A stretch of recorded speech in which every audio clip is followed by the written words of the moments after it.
Now, climate diplomacy enters a fractured week in Europe as G7 environment ministers meet in Paris with climate change deliberately removed from the agenda to avoid a clash with the United States.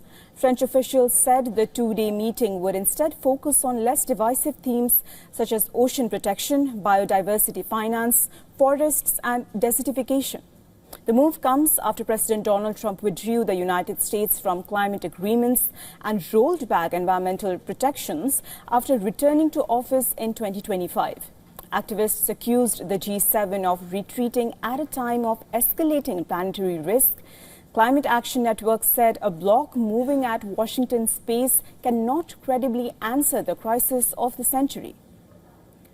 Meanwhile, in Berlin, at the Petersberg Climate Dialogue, German Chancellor Friedrich Merz called for reforms to the EU carbon market to protect competitiveness.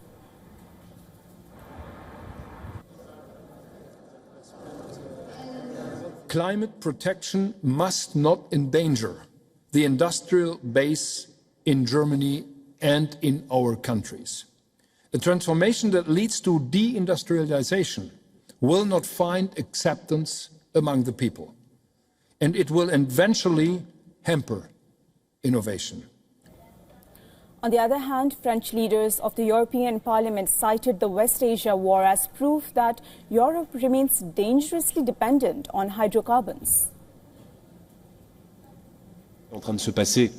What has been happening in the Strait of Hormuz over the past few weeks highlights just how problematic Europe's dependence on hydrocarbons is. À l'égard des hydrocarbures, et c'est la raison pour laquelle nous sommes plus que réservés.